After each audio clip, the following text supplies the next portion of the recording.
Hello and welcome everyone to the Power of Context, which will be the key to unlocking consumer complexities. This webinar is hosted by Insights Now, and we have an amazing lineup of panelists, guests with you today to walk us through some of the unique behind the scenes aspects when it comes to thinking through different types of research projects and why it's going to matter. So those of you that are on the research side, this will be right in your bailiwick. For those of you that are coming from the product or brand decision-making sides, think about the personas that you have at your desk that you rely on to make your strategic choices.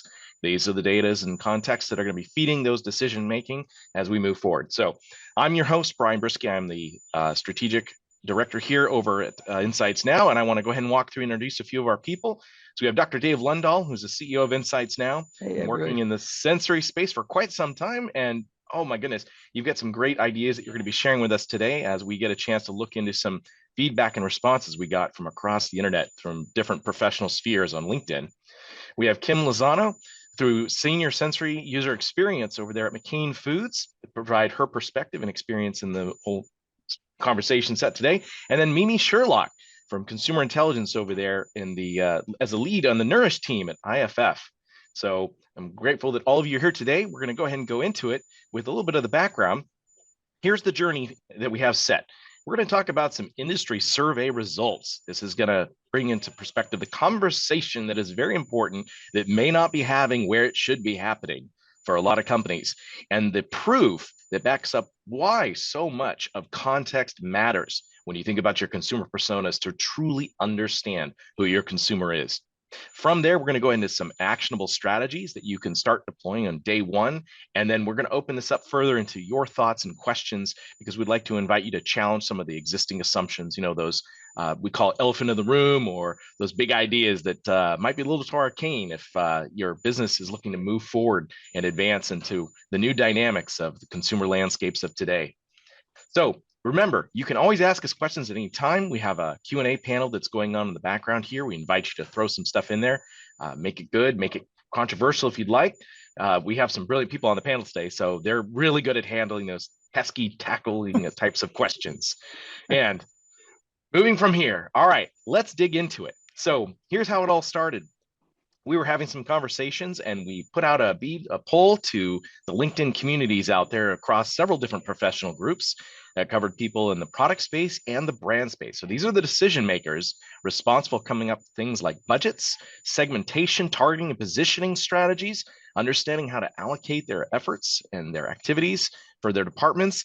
And we were shocked at the lack of consensus over if you had to, I want to say the expression, put under the gun for having to decide what to keep and what to kill. If you were short on time or resources or talent, what was most important to actually have in your consumer personas? What did you need to know about your markets versus what could you stand to leave by the side? And it turns out that, reviews were the least valued. So strong opinions, even though people like to point out how important testimonials are, they were willing to drop that first. And the sentiments or feelings, they were pretty high, but it doesn't actually appear when you look into a lot of popular consumer personas today. So as a reference for that, if you just do a quick Google search on the side, type in consumer persona, you're going to be filled the litany under Google Images of all these different examples of consumer personas and all this guidance. But you look in there, much of it is demographic. It doesn't have very much to do with the actual sentiments or feelings that we know drives consumer behavior. So we said we have to get into this. Like, what's going on here? If we know that, the context is what matters, what does it need to be in a conversation to help us understand what does it need to look like to show up in a consumer persona? So I want to go ahead and jump over to the discussion portion. Let's hear from the experts. Dave, would you please light us off here? Context, why does it matter? Well, I think context is, if you look at your results in this survey that you put out, you don't have context really in here.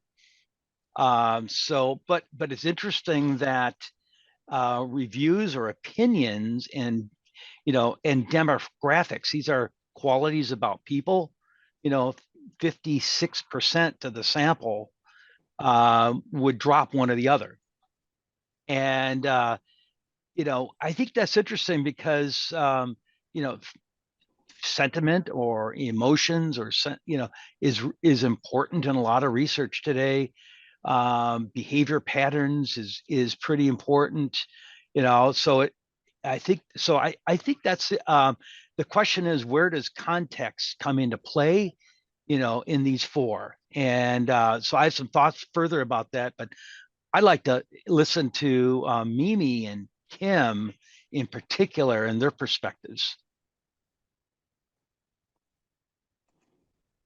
Yes, Go ahead. please. So Kim, kick us off here. So just a quick shot of observation on this result here that we're seeing. There just tends to be, again, a lack of consensus. And, feeding off of what Dave was mentioning, the value of having context, how would that look to feed that into something like people's decision making around understanding their consumer? So I think I wasn't surprised at this, because I do think when I've had conversations, people are kind of all over the board around, some of these topics. But I think that what is important is really understanding what is the job to be done. What are you trying to solve for? And I think that's where context can really play, a factor. And that's where I think feelings and actual behaviors also come into play. Is what are you trying to solve for the consumer? How is it going to make them feel? What are they doing to get to that point that they need your service or your product? And so that's where I think context matters. If you can help get them there when they're evaluating your product, I think that really helps you get a true read on how your product performs. Right. So then we have here basically the consumer persona and then the jobs to be done kind of framework that both pair well with each other. So I'd like to then ask Mimi. Mimi, I know thinking strategically and coming up with a decisive choice over where to focus energy, if you have to prioritize certain kinds of research projects, where do you start with when you're going to figure out the most amount of, deep insight into something like jobs to be done or persona with context? Well, I guess I hate to do this, but I think it depends on the context, right? It depends on the context of the type of research you're doing. I mean, we're doing all different research looking at a variety of different types of challenges. So I might lean on one type of data a little bit more than the other. But one thing that we've been noticing and thinking a lot more about lately is just kind of that difference between kind of a little bit more older thinking, maybe in the past, that demographics used to be such an important thing, right? So key to so much of the research that was going on, and moving forward, it's looking like it's less important, because instead of really, honing in on demographics, it really is about truly understanding the humans, right? The emotions, the people first, before some of this other type of data. And so it's just incredibly important to dig into understanding who these people are in terms of the context, the scenarios that they're living in, the types of decisions they have to make, the type of trade-offs they have to make, and how they do that. So that's really what kind of sticks out at me when I look at this.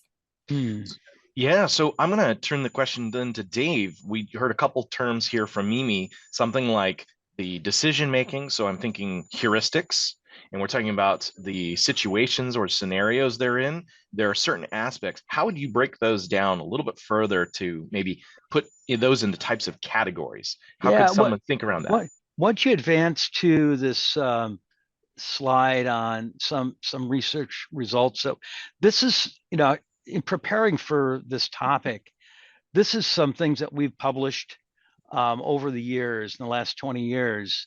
But in looking back, it was really interesting because it gave a real sort of story on sort of a journey that we've had in coming to understand that context really, really matters when it comes to understanding the complexities that consumers have.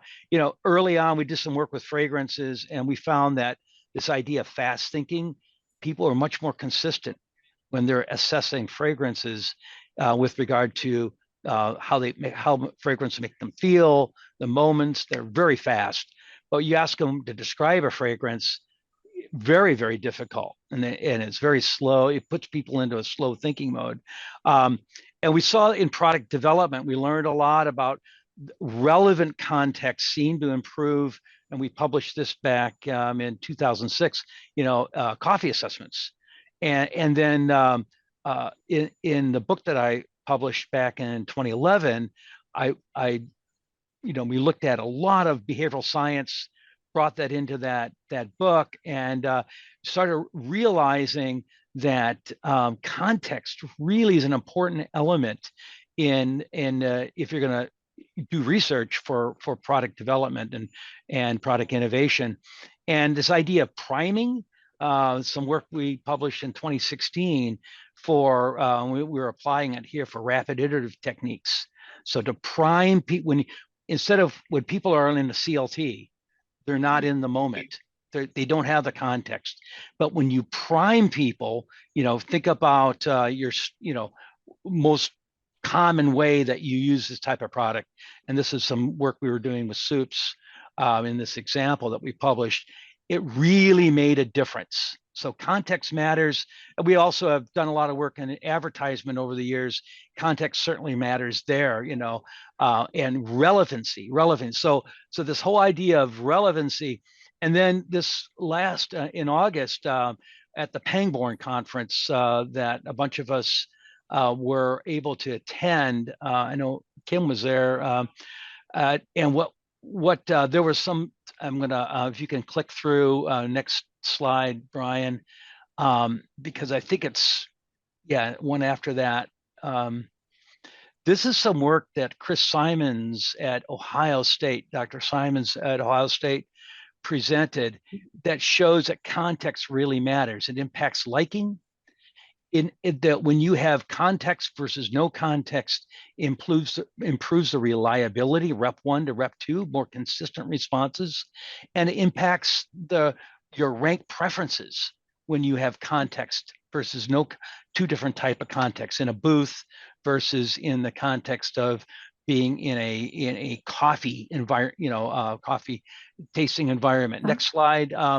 Is some more work that he showed is if you have these 4 sort of cans of looks like Coca-Cola sort of designs, it impact the same people in different contexts selected had preferences for different package designs. Okay, so context really matters. Some other work showed that context if you have social environment versus non-social environment, it impacts people's behavior and responses. Next slide.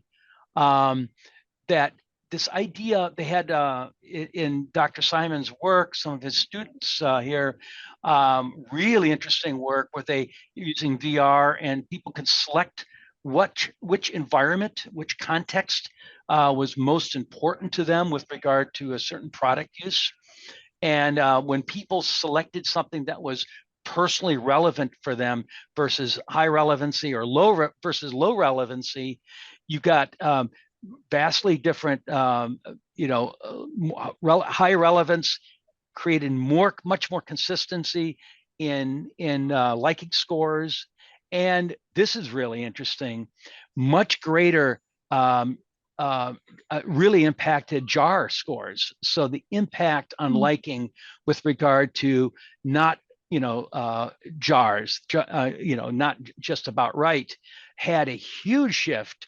And also you see not only differences in liking and purchase intent, that high relevancy versus low relevancy, but high relevancy also greatly impacted the CATA scores. So you have a lot more significance here. 60% of the attributes were significant at high relevancy.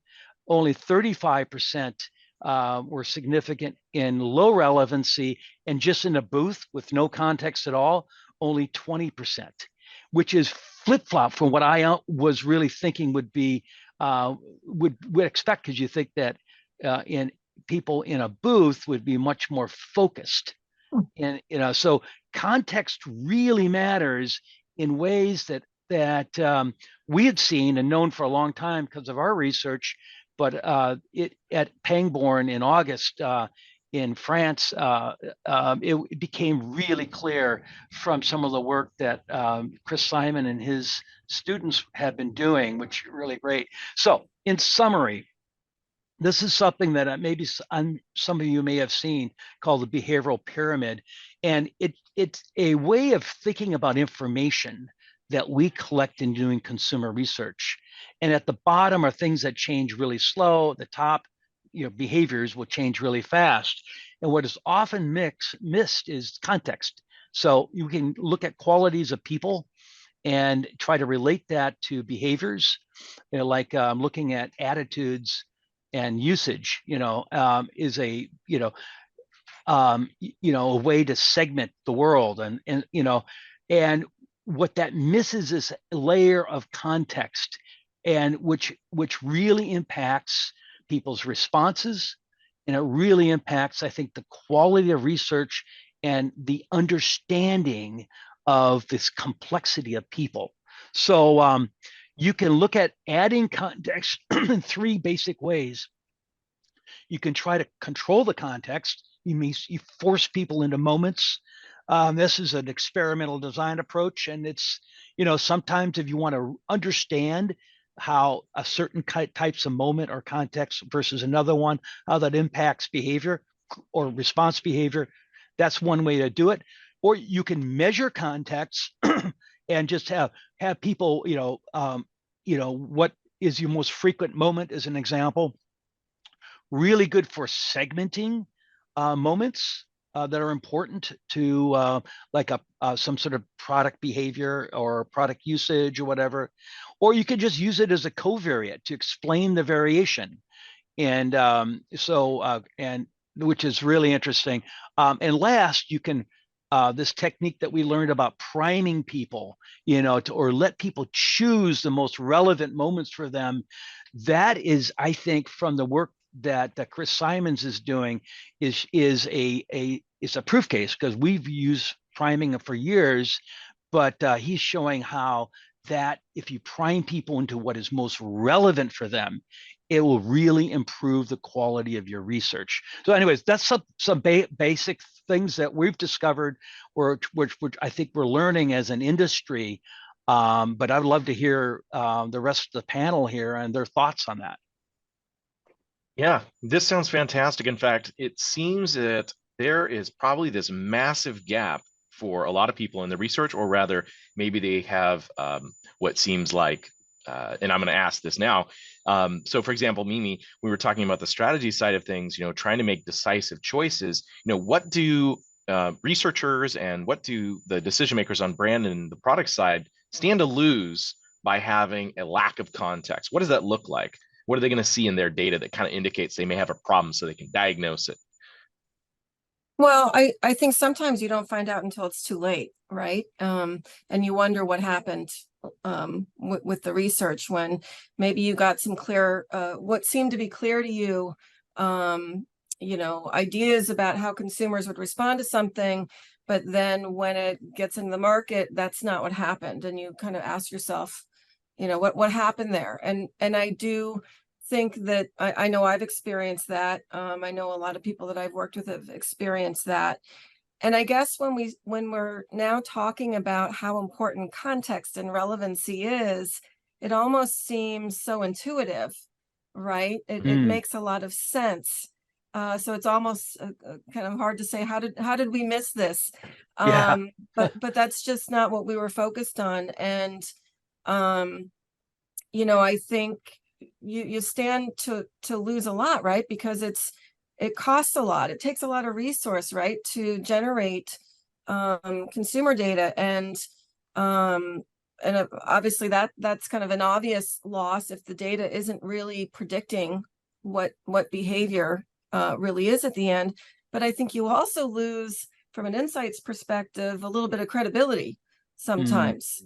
So we have to really dive into this and make sure, as we're learning these things, we really put them to use, because we don't want to lose that. Certainly. So that sounds like we talk Mm. about things like relevance, keeping that in mind, having lackluster data, the hit to the credibility of the research team that's focused on that. Kim, I want to ask you, when it comes to things like user experience, we know the phrase we've heard before, buyers are liars. Is it possible that in many of those cases, simply the wrong context was in place, that the people genuinely did say what they mean, but it was maybe they were primed the wrong way? Can you talk a little more about that, please? Absolutely. And I agree with what Mimi just said, is we really need to focus on what is the context, what is the setting that we want people to have the mindset of. Because when you're walking into a sterile CLT environment, for example, you are not at all thinking about really truly how you might have this product, how it might work into your daily lives. When I have worked to set context, it has been more around qualitative. So I think I still have a gap for quantitative. I think some of the conversations that we had at Pangborn really got me thinking about what are the simple things that we could do. Is it, if it's a restaurant setting, for example, could we pipe in sounds of a restaurant?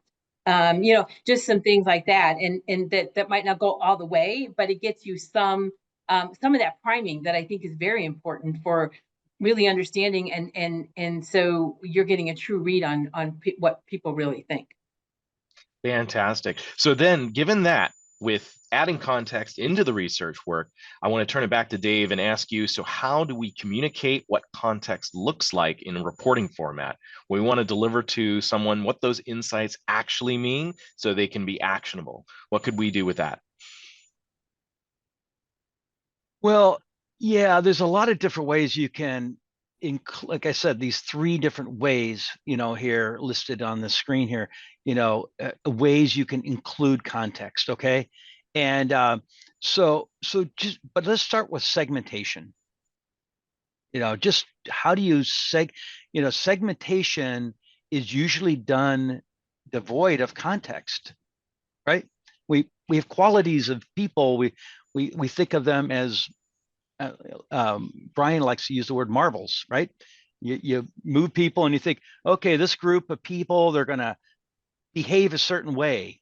And this group of people, you're going to behave a different way, and so on and so forth.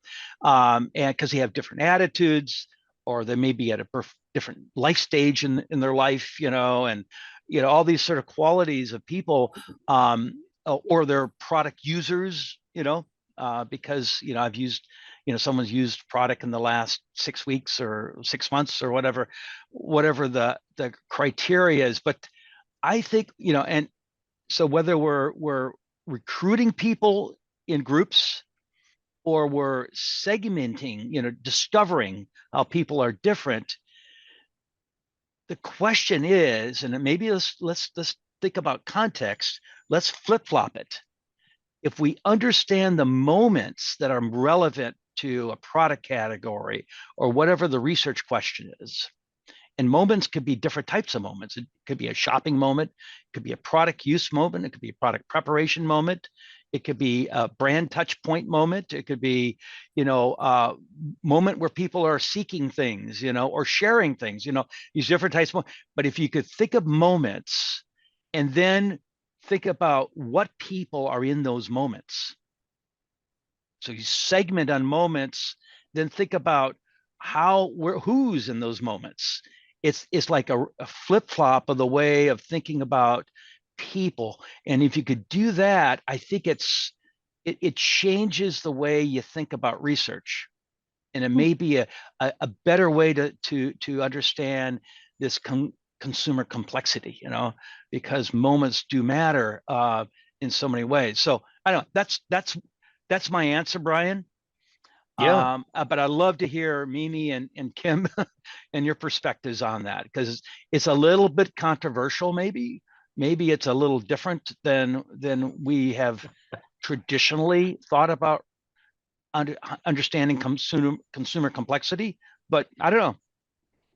So can I build on that a little bit, Dave? Because I agree with you. I think we kind of go in thinking it would be used in this moment, or it's these people that would use it. But I think also we as research teams have to be open-minded enough to be able to accept that maybe that's not quite what it's maybe not quite how we were anticipating, but yet there's value, you know, and so I think, you know, we also have to listen maybe sometimes with a different ear.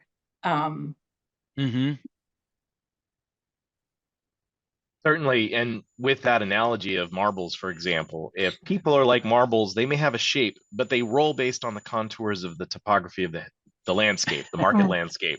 So it makes Nice. sense to measure the landscape, then go figure out how your marbles are going to behave if you want to understand behavior.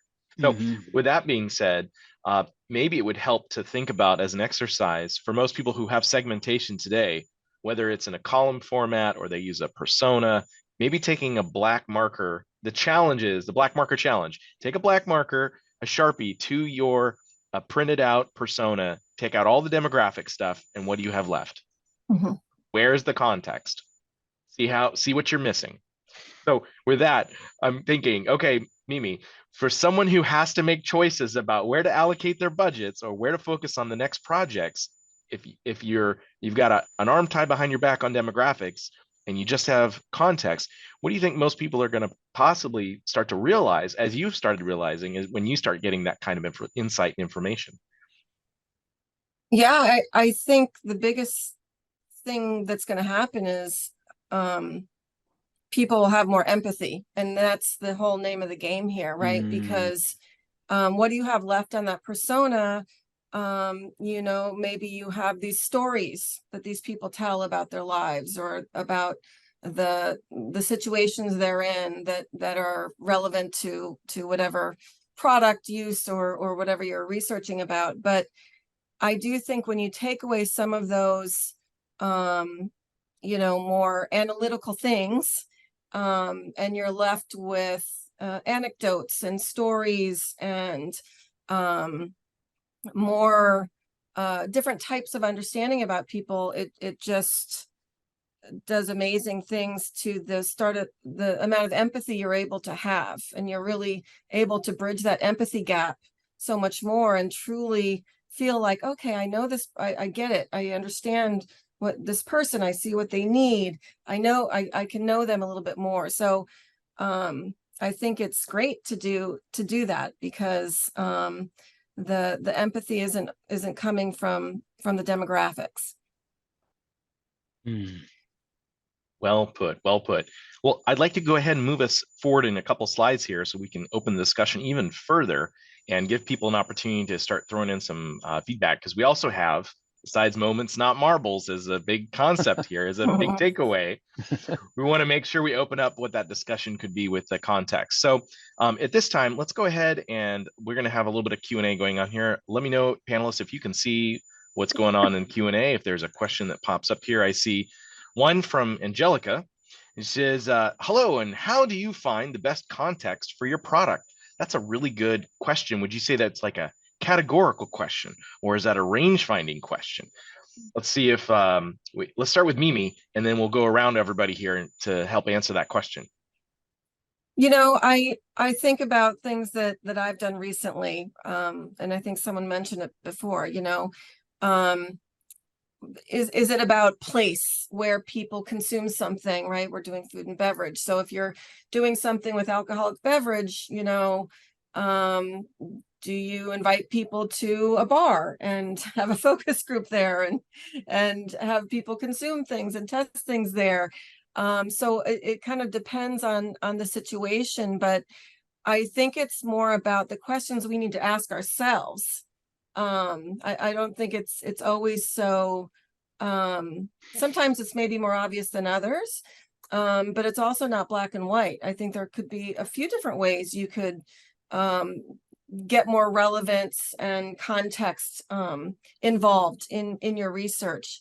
But first, I think we just have to think for ourselves, okay, what's important here? Like, when is this product relevant to people, and where does that lead you? So I think it's a little bit more about asking yourself some of those questions and just maybe starting to have more discipline around doing that. Fantastic. And Kim, what are your thoughts on that in terms of finding the best context? There seems to be a kind of a value-based ranking here. Some context, is it better than others? How would you find out? So I'm sure there is different contexts have different values, and I think some of it goes back to I personally think it kind of goes back to what is your category, what is the and job to be done, like what is that product doing for that person, and think about when would they use this, when does it seem relevant, what job is it fitting for them, and so that's kind of we approach it kind of that way, and then take a step back to say, okay, so what does that look like if I want to create a context? Do we have to go, all the way to Bright? Do we have to go to that bar? Or, can we set up a focus group room instead of a traditional sterile setting? Can we have it set up as a living room? I did some groups about a year or so ago where people had, you brought a friend, and it was something where you would kind of serve people. So we had one friend serve the other, and so sort of help put them in that moment that they might actually use the product. And so I think there are degrees of context that you can also set. Fantastic. So then with that, it seems like, Dave, we're to you now. We have the idea of what that context could be and what is best. When thinking through all the different sorts of question sets and thinking about the expanded form of the behavioral pyramid, there are many subcategories to go into. Where does someone start if they're trying to understand the context categorically? Yeah, if you look at a product like the question that was made, and you think about I think you need to go beyond just the product to get a really good sense for different moments or different contexts, and think about the category, or you think about the competitive set that people use, and then it allows for more broader understanding for the competitive set and what different consumers are, how they're using product, when they're using product, the location, what's the but also not just like an occasion, but also what is that job to be done, what are the motivators in there, and some motivators are very psychological. It's cues in the environment that trigger memories, cues in the environment that trigger people to use one routine or another. So you can look at coffee moments in the morning, and as a perfect example, you may have a real strong behavior. Different people, the type of coffee maker they use or how they prepare their coffee really drives what product they use often. And so it's understand those different moments, different jobs to be done, and what's important to people, that empathy. Mimi, I think you're spot on. That allows for empathy to come back in to how to improve people's life and lives. And so I think understanding the landscape of different types of moments, the situational context, what are the motivators, and what's the jobs to be done in whatever routine or intended routines or use of a product. All that I think is important to understand for your product. Well, fantastic. So as headliners, so some of these terms, motivators, routines, the context, the cues, the priming, these are all key words that within which it's possible to go in and dig much deeper and fill out and ultimately accomplish a more empathetic set of understandings. So by having that completed, not leaving it out of the segmentation and just substituting a bunch of ages and income levels and things like that. Right. So I want to take us over to another question that we just got here, which is, do you think that you would need to be careful, though, about giving too much context, such as during a CLT, in trying to understand something for R&D or optimization needs? In other words, some's good, more is better, or is there everything in moderation? which direction would you balance your attention and focus? This is possibly getting at the challenge of the analysis paralysis that can accompany all of us in our waking nights as we're trying to work through tons and tons of research reports. What are your thoughts on that? I'd love to start with Mimi on this one. Well, I think the thing that strikes me about that question that I can relate to from my experience is many times we're doing both consumer understanding and also sensory understanding, right? So obviously, many times when you're in an R&D optimization setting, it tends to focus a little bit more on the sensory understanding, which, I think, I don't know, can I say that context is not always as important in those situations, right? You're getting people to literally focus on what they're tasting or what they're smelling, and just being able to quantify that or qualify that in some way. I know we've seen it can make some differences, but I think it depends on what you're trying to get at, right? In that CLT. Maybe there is a time when too much context can put someone, maybe cause them to have a more of a lack of focus. I'm not really sure. I'm not sure. But I would carefully weigh the needs of focusing on people's senses and then focusing on the context around that, for sure. Certainly. So Kim, coming from the space when it comes to things like foods, I mean, that is, certainly purely one of the most powerful sensory spaces out there. And so you think about context because it's around rituals of eating or consumption. Mm-hmm. And, there's a span, let's say somewhere under the spectrum, there's a lot of noise, meaning of an abundance, an overwhelm of context, and then you have too little context. And we've kind of established that most people probably have too little context. But if, let's say, people change their focus and start adding a bunch of context, how do you kind of know when you've got enough? Is there a Pareto principle, or what would you think through in order to help guide your limitations? I think it goes back to, what is your objective? What are you trying to get out of the research? You can never lose sight of that. And so I believe that you can cross a line and have too much context and there's too much focus elsewhere. I think, to Mimi's point, if you're really trying to understand what are those fine differences between products, and you really want consumers to, help you parse out those nuances, I'm thinking you want a little less distraction. And again, I have not done in context for quantitative CLT research. But I think even in qualitative, you can still probably have too much going on and you're going to lose focus of the conversation that you want to have. Yeah, that's a fair point. And so the fact is that there is, again, trying to make sure that you're focused on what is that research question? What's that end objective that you want to reach? So I'm now thinking, so the question turned to you, Dave, on this one. Yeah. When it comes to too much, I mean, obviously you want to bang for the buck with your research insights, but oh man, if you could just know a little more.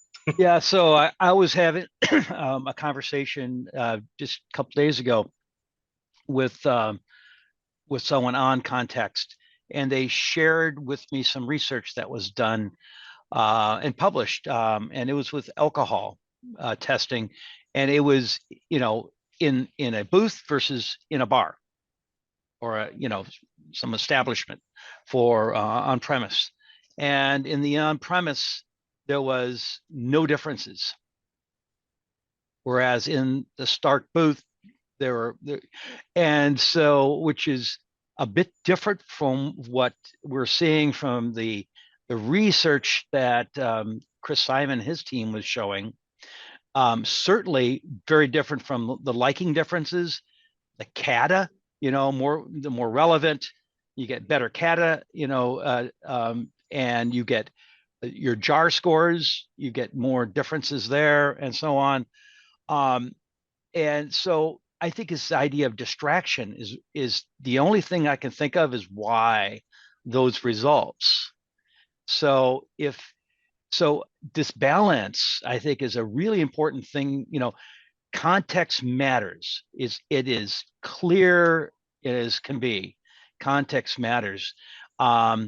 Just something very simple like priming thinking about this product. We have people write a little story, and we do this all the time in our work. We have them write a story, what's a relevant moment for them for use of whatever the product is.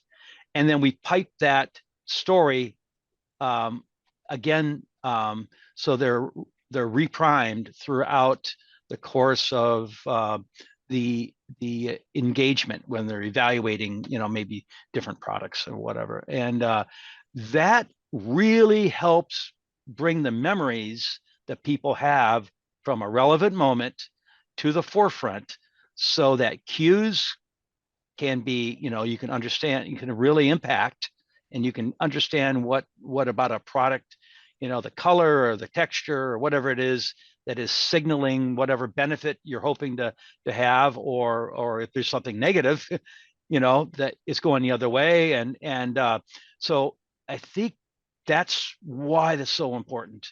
And that's my take on it. So I think it's, I guess the point is you've got to have a balance. You can't be distracting, but it does matter. And it's important to get it, just because that's the way our brains are wired because of priming.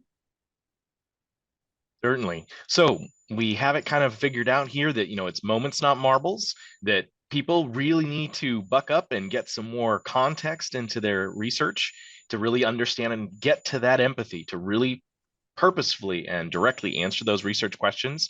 We've got a question here then that asks for the next step, which is, to learn more and to have a better influence about how, to build out those personas and improve them. What kinds of additional resources would it normally take?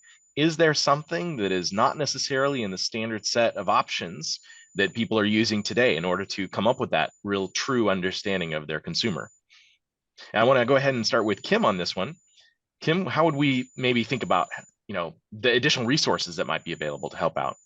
So I always turn to teammates. I rely heavily on my consumer insights partners and my marketing partners to, really talk through who is it we are going after. Do we have a persona identified?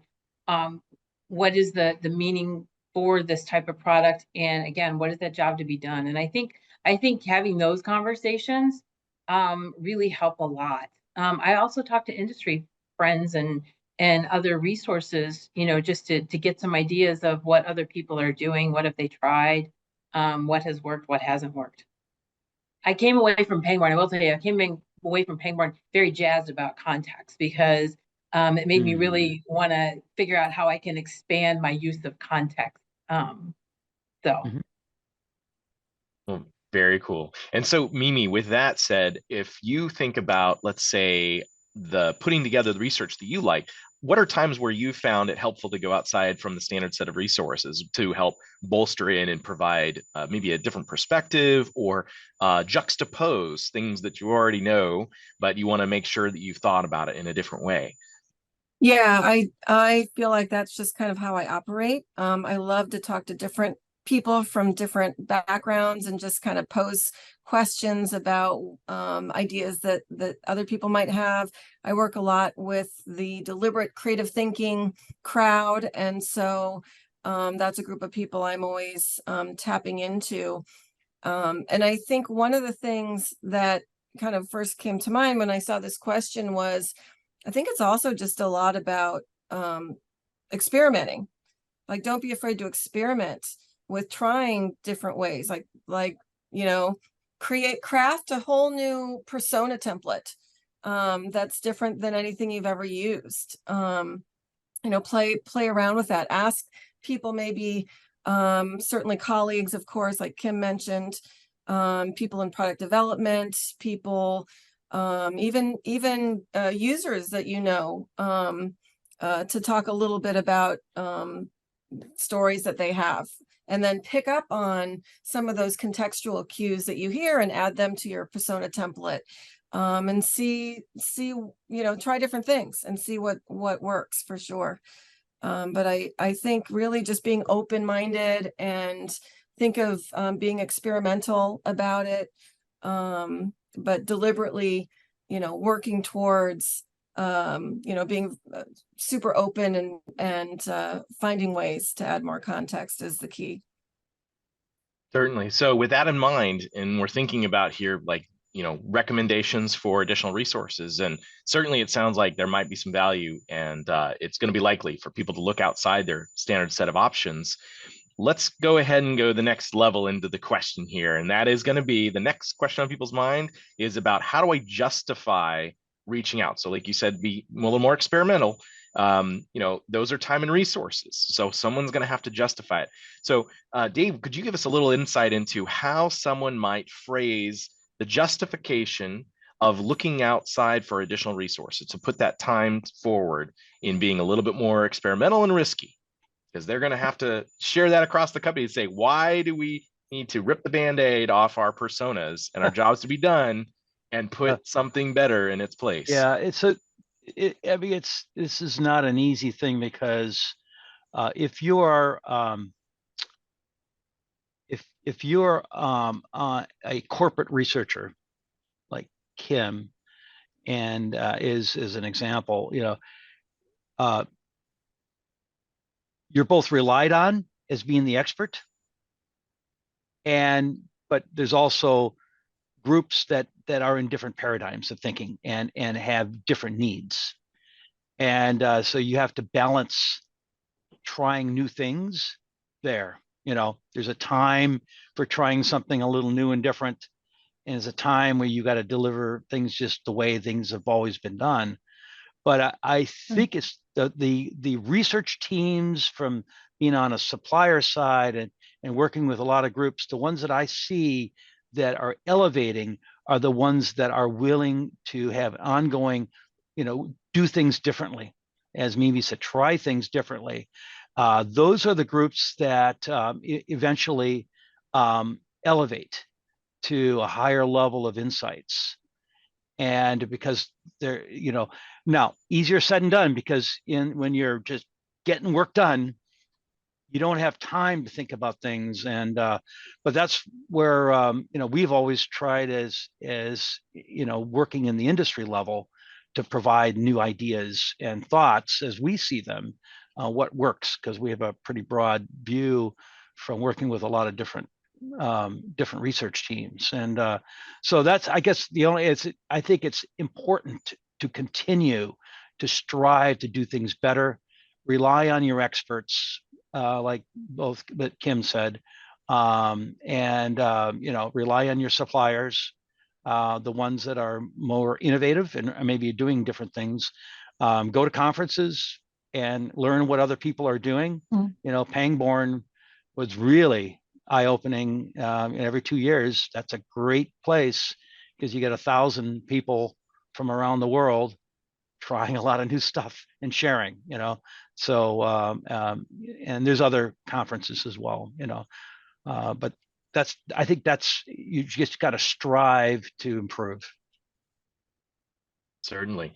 And with that, I'm wondering now to go ahead and extend to the new kinds of questions here, which would be things like, what questions should people be asking themselves, even if they just write it down now, to get the thought going? So this is for the actionable insights. We're about to go into that, but I want to start real quick. So with Mimi, if we're thinking about all the great conversations that you have at a place like Pangborn, what are some of the questions that were raised over this last year that you think are maybe newer to the industry, or that people are now finally starting to ask about their research and the next place to go when it comes to things like empathy?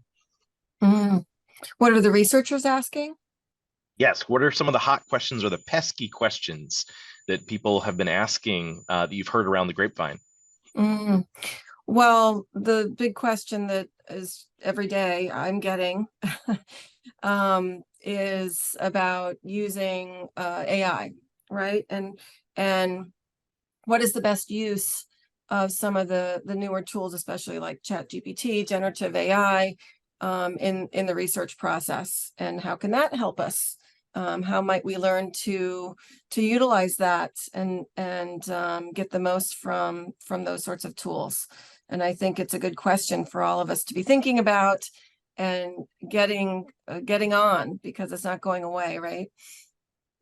Absolutely. Well, it sounds almost like there was an example that we came across recently where someone was able to feed context into Chat GPT. Basically, you role play like you would with a child, and you say, Yes. okay, here's the situation, here's what's going on. Now tell me how you'd think through this, or tell me ways that I could go about this, Yeah. to ask heuristic decision-making questions. And then Chat GPT would play the role. In fact, using chain of thoughts or tree of thoughts, you could get Chat GPT to play multiple roles. Mhm. I think it would have an identity crisis at some point, but it seemed to do a pretty good job hitting a researcher, a statistician, and a strategist in a conversation with each other in Yeah. one of the tests we did in house here. So, Kim, so I'm curious then, what around the grapevine have you heard with questions that are basically being raised lately in the industry with regard to context and understanding, having better empathy with the consumer? We have certainly had the conversations around AI and Chat GPT, and I think there's some fear of, is it going to replace me? When is it going to take my job?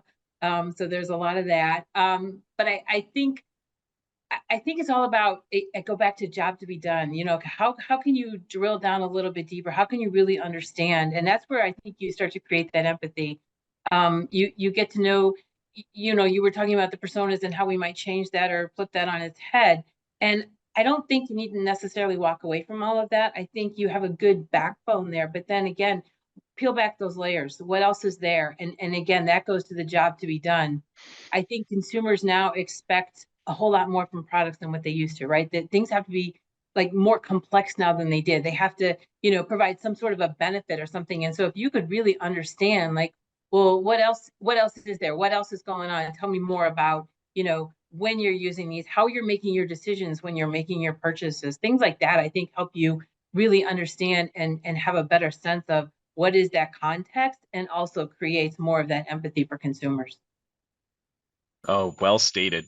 Well, we are almost coming up at the end of our time here. So what I'd like to do is I'm going to go ahead and go back to sharing the screen again so that we can take a look at some of the other stuff that's going on in terms of some final slides, actually. So with that being said, check a look at this. This goes into a little bit more of the actionable insights, or at least the action strategically you could take, decide how you want to go, more or less. And Dave, if you could please walk us through a couple of these that stand Yeah. out. We've covered some of this quite extensively, but some of these just, they bear repeating a little bit. Well, it's just a summary, I think, of and also a couple in thinking through kind of a distillation of what some ideas for you all, for those that are interested in trying to improve their research insights through context. But certainly segmentation, we talked about that. Moments not marvels. Segment on moments first, and then figure out, find out who is in those moments. That can be really helpful to discover where your product can play, and maybe where innovation opportunities may be for new products. If you're working in package design, or even in product marketing, communications, and so on, we have found to prime people or to place participants into relevant moments it improves so much the quality of your research, in terms of understanding what is the best messaging or package testing. At the front end of innovation, when you're looking for identifying the opportunities for maybe a new product, to prime or observe or engage, again, it's first looking at moments and understanding those moments so that you have the empathy to really understand, or understanding the underlying goals or attitudes, or what people think they ought or ought not to do. What are their ideals? What are their aspirations, pains in this? And figure out, once you've figured out who is in these different moments, then delve into these other things that are more, that are fundamental in impacting behavior in moments. So I think and that will create, we found, greater ways to look for opportunities.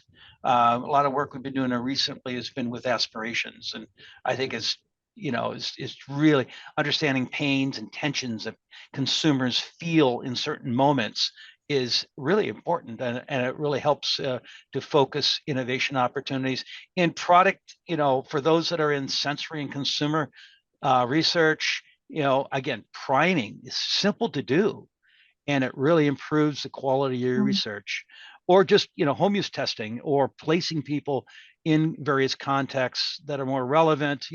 I think VR is going to be a more used tool, and it's proving itself as I think it's a future thing to consider, whether you're doing product quality assessments, concept work, prototypes, or in market product.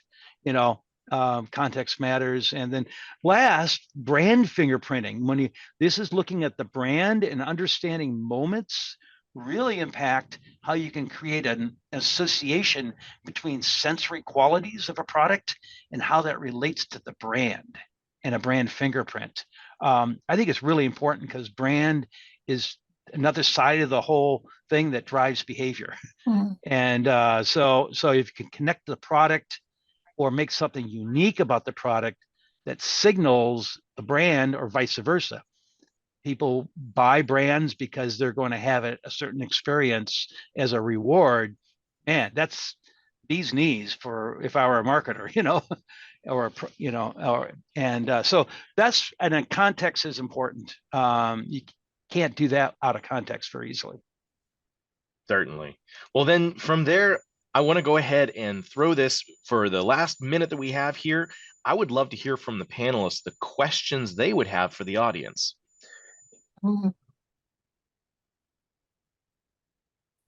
Questions for the audience. Yeah, what would you want to know from the audience right now about how they're thinking about context and their takeaways from today's webinar?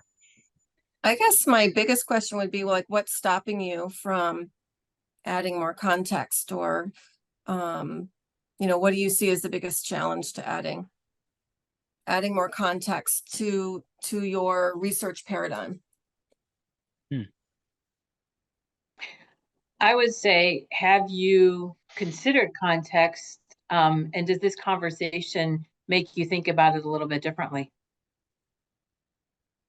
Excellent. Well, with that, we are up at the end of our presentation here today on terms of slides. I want to give a shout out again to our awesome, amazing guests and panelists that we had today, both Kim Lozano with McCain Foods and Mimi Sherlock with IFF. Great, brilliant insights coming in. Lots of applause. We're seeing that coming right now from the comments and people who joined us. Thank you so much to the participants that joined today. And we invite you to come back and look at, consider yourself these questions that we have. What else could we be adding to bolster the strength of our personas? What could we be doing in the jobs to be done to achieve a higher level of degree of research quality and ultimately empathy that allows us to make those strategic choices about where to play, how to segment, target, and position to win in the markets today. I'm Brian Brisky with Insights Now, and thank you so much for sticking around today. All right. Thanks, Kim. Thanks, Mimi. Thank Appreciate you. Thank you, guys. All right. Thanks, Brian. Thanks, Brian. Bye. Bye.